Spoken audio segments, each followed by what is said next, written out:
Se existiam tantas propostas se dizendo socialistas na Europa do século XIX, por que Marx e Engels dedicaram um capítulo inteiro para dizer que a maioria, na verdade, mais atrapalhava do que ajudava? Pois é, chegamos ao nosso quarto e último papo sobre o Manifesto do Partido Comunista. E essa pergunta é perfeita porque é exatamente o que o texto faz agora. Ah, então é o momento do pente fino. Exato. Depois de descrever a luta entre burguesia e proletariado e apresentar a posição comunista, os autores fazem uma espécie de mapa dos concorrentes. Eles vão analisar e criticar outras correntes para, por contraste, deixar a proposta deles ainda mais nítida, sabe? Então a missão aqui é quase um trabalho de detetive. Eles estão desenhando uma linha na areia e para a gente entender a proposta deles, a gente precisa primeiro entender quem eles estavam empurrando para o outro lado. Vamos investigar esses socialismos um por um. Vamos lá. Cotar isso. O primeiro grande grupo que eles criticam é o que chamam de socialismo reacionário. A palavra reacionário aqui imagina no sentido literal de reagir contra o presente, mas olhando para trás, certo? Querendo apertar o botão de voltar. Exatamente essa lógica. A primeira vertente que eles apontam é o socialismo feudal. A ideia, assim, é que a aristocracia, que já tinha sido derrotada pela burguesia, tentava se aliar aos trabalhadores. Eles criticavam a exploração capitalista, mas o objetivo não era emancipar ninguém, e sim restaurar os próprios privilégios feudais. Quer dizer, o inimigo do meu inimigo é meu amigo. Por enquanto. O texto usa uma imagem genial para descrever isso. Diz que os aristocratas agitavam o proletário alforje de mendigo para atrair o povo. Uau! Mas, quando o povo se aproximava, via nas costas deles os velhos brasões feudais e, bom, caía na gargalhada e ia embora. A farsa era óbvia. Uma imagem poderosa. Mas não eram só os nobres com saudade do castelo, né? Havia outros grupos querendo voltar no tempo. Sim, o segundo tipo é o socialismo pequeno-burguês. Esse representava artesãos, pequenos comerciantes, camponeses. A turma que estava sendo esmagada. Exatamente. Toda aquela camada que estava sendo esmagada pela grande indústria. E o manifesto até elogia a análise deles. Diz que foram muito lúcidos em apontar as crises, a miséria, a concentração de riqueza. Então, se a análise deles era boa, qual era o problema? Acertaram no diagnóstico, mas erraram na receita. Perfeito. A receita deles era olhar para trás. Diante da ruína, eles propunham duas saídas. Ou restabelecer as antigas corporações de ofício, o que seria como, hoje, sei lá, tentar resolver os problemas da uberização, obrigando todo mundo a voltar para um sistema de guildas medievais. É isso, uma solução que não cabe mais na realidade. Exato. A outra opção era tentar enfiar os meios de produção modernos, tipo as fábricas, de volta nas velhas estruturas de propriedade. É como tentar colocar o motor de uma Ferrari no chassi de uma carruagem. Simplesmente não funciona, né? A solução era sempre andar para trás. Certo. E dentro desses saudosistas tem um terceiro grupo que parece ser um alvo bem específico. O socialismo alemão ou verdadeiro. Esse é fascinante. A crítica é que os filósofos alemães importaram as ideias socialistas da França, mas tiraram todo o contexto. Como assim? Na França, essas ideias eram armas numa luta política real. Na Alemanha da época, que era mais atrasada economicamente, essa luta não existia da mesma forma. E o que aconteceu com as ideias quando cruzaram a fronteira? Elas viraram pura abstração. O que era uma crítica à sociedade do dinheiro virou uma especulação ociosa sobre a alienação da essência humana. O que era uma crítica ao Estado burguês virou uma reflexão sobre o domínio do universal abstrato. Isso é o pesadelo de qualquer ativista, não é? Você cria um panfleto para a revolução e ele acaba virando tema de uma tese de doutorado que ninguém nunca vai ler. Exatamente essa é a ironia. E o texto aponta uma consequência política muito grave disso. Na prática, esse discurso filosófico serviu de espantalho para os governos absolutistas alemães usarem contra a burguesia liberal, que naquele momento era a força que lutava por constituição, por liberdades. A força progressista da época. Isso. Ao atacar o liberalismo em nome da essência humana, esse socialismo acabava, no fim das contas, fortalecendo as velhas e reacionárias monarquias. Entendi. Então, o primeiro grupo quer apertar o botão de rewind na história. Mas isso me faz pensar no oposto. E aquelas pessoas que não queriam voltar no tempo, mas que olhavam para a sociedade industrial e pensavam: gostamos disso, só precisamos ajeitar umas coisinhas para funcionar melhor. Eles também foram alvos da crítica? Você foi direto para o segundo grande grupo, o socialismo conservador ou burguês. Aqui o alvo são economistas, filantropos, organizadores de caridade, reformadores sociais, a turma do vamos melhorar as coisas. Ah, a ideia deles, segundo o texto, era remediar os males sociais para assegurar a existência da sociedade burguesa? Ah, agora eu acho que entendi a jogada deles. Eles não são contra a riqueza da indústria. Eles são contra o efeito colateral, que é a classe trabalhadora se organizando e exigindo direitos. Exato. Eles querem o bônus sem o ônus.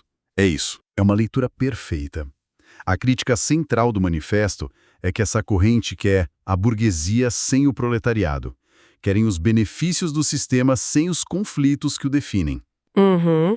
Propõe reformas administrativas, melhorias, mas nada que toque na relação essencial entre capital e trabalho. Então, espere um pouco. O que eles estão descrevendo aqui soa quase como uma crítica precursora ao que hoje a gente chama de responsabilidade social corporativa ou até greenwashing. Aquela ideia de que uma empresa pode fazer umas reformas, parecer boazinha, mas tudo para garantir que a estrutura fundamental que a beneficia não seja questionada. É essa a linha? A analogia é excelente, porque a lógica é a mesma. São reformas que funcionam como uma válvula de escape para a pressão social, garantindo a sobrevivência do sistema, não a sua transformação. O texto conclui com uma ironia cortante, dizendo que o lema desse socialismo é: os burgueses são burgueses no interesse da classe trabalhadora. É uma frase brilhante. Estamos no comando para o seu próprio bem. Ok, então já vimos os que olham para o passado e os que querem só remendar o presente. Falta o último grupo. Os que sonham com o futuro perfeito, os chamados utópicos. Exato. O socialismo e comunismo crítico-utópicos. E aqui o tom da crítica muda um pouco. Os autores estão se referindo aos pioneiros, os primeiros grandes pensadores socialistas, como Saint-Simon, Fourier e Robert Owen. Certo. E eles reconhecem o valor imenso desses caras. Dizem que foram os primeiros a atacar as bases da sociedade, que forneceram material valiosíssimo para a consciência dos trabalhadores. Eles viram o conflito de classes quando quase ninguém via. Peraí, isso parece um pouco injusto. Se esses pensadores foram os primeiros a ver o problema e foram tão importantes, por que criticá-los tão duramente? Não é normal que os pioneiros não tenham todas as respostas? Parece que o manifesto está sendo um pouco arrogante aqui. É uma ótima provocação. E o texto meio que responde a isso. A crítica não é que eles erraram, mas que eles surgiram num momento histórico específico. A luta de classes ainda não estava desenvolvida. O proletariado ainda não era uma força política organizada. Entendi. Por causa disso, eles viam os trabalhadores não como agentes da história, mas como a classe que mais sofre. Uma massa de vítimas que precisava ser salva de cima para baixo. Ah, claro. Então, no lugar da ação política dos próprios trabalhadores, eles colocavam seus próprios planos geniais de sociedades perfeitas. Precisamente. O texto diz que, no lugar da atividade social, eles colocavam a sua atividade inventiva pessoal.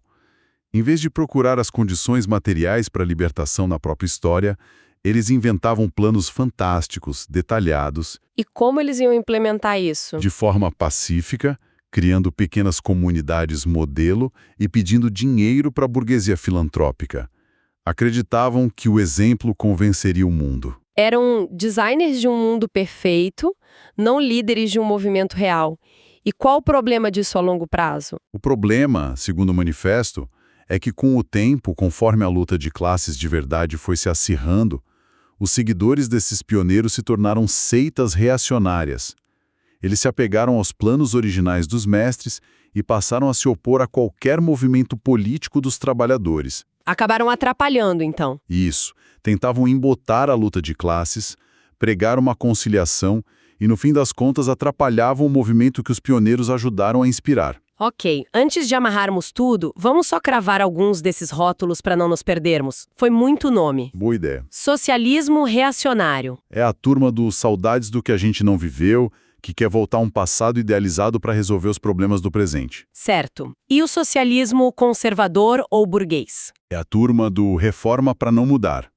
Querem consertar as falhas do sistema para que ele continue existindo, mas sem nunca mexer na relação entre capital e trabalho. E por último, os crítico-utópicos. São os pioneiros, os sonhadores.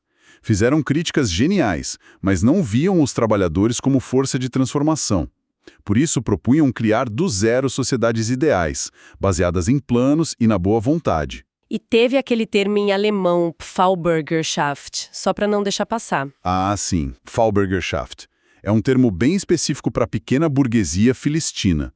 No contexto, é aquela classe espremida entre a grande burguesia, que ela teme, e o proletariado em ascensão, que ela teme ainda mais. E por isso ela é conservadora. Exato. Por estar nesse sanduíche, ela tende a querer manter as coisas como estão para garantir a própria sobrevivência. Perfeito. Então, a grande questão. O que tudo isso significa? Depois de passarmos pelos prefácios, pelo conflito de classes, pela proposta comunista, por que dedicar a reta final do manifesto a esse tour pelos concorrentes? Qual a função disso tudo? A função é estratégica. É uma demarcação de território. Ao mostrar por que as outras propostas são, na visão deles, equivocadas, os autores deixam a própria tese mais forte e clara. É como se eles dissessem: olha, o que estamos propondo não é nostalgia, não é um simples remendo no sistema e não é um sonho apolítico. É uma análise do movimento real da história. Faz todo sentido, é uma definição por contraste. Se a gente pensar na nossa jornada por este texto, a gente viu o porquê do livro nos prefácios, depois a grande força motriz da história moderna, o conflito de classes, no terceiro encontro, o que os comunistas propõem, e agora fechamos o círculo entendendo também o que eles afirmam categoricamente não ser. Exatamente, e com isso a gente pode ver os fios condutores que atravessam a obra toda. Primeiro, a ideia de que a história é movida pela luta de classes. Segundo, a centralidade da questão da propriedade. E terceiro, que vimos com força hoje, uma crítica implacável a todas as soluções que eles consideram ilusórias. Para encerrar de vez a nossa análise do manifesto, essa discussão toda me deixa com algumas pulgas atrás da orelha. A primeira, pensando no socialismo burguês, é de que maneira uma crítica a um sistema pode, sem perceber, acabar usando as ferramentas e os valores desse mesmo sistema que ela pretende criticar. Essa é a pergunta de $1 milhão. E a crítica aos utópicos levanta outra questão fundamental. Qual a diferença entre propor um modelo ideal de sociedade, desenhado numa prancheta, e analisar as forças de transformação que já existem, em ebulição, dentro da sociedade em que vivemos? Uma coisa é ser arquiteto de um futuro, outra é ser parteiro de um futuro. Exatamente. Um futuro possível que está nascendo dos conflitos do presente. E acho que a reflexão final que este capítulo nos deixa é sobre identidade. Quando um movimento de oposição surge, como ele se define não apenas por aquilo que defende, mas também, e talvez principalmente, em relação àquilo que ele recusa ser. Às vezes, dizer "nós não somos aquilo" é a forma mais poderosa de dizer quem você é.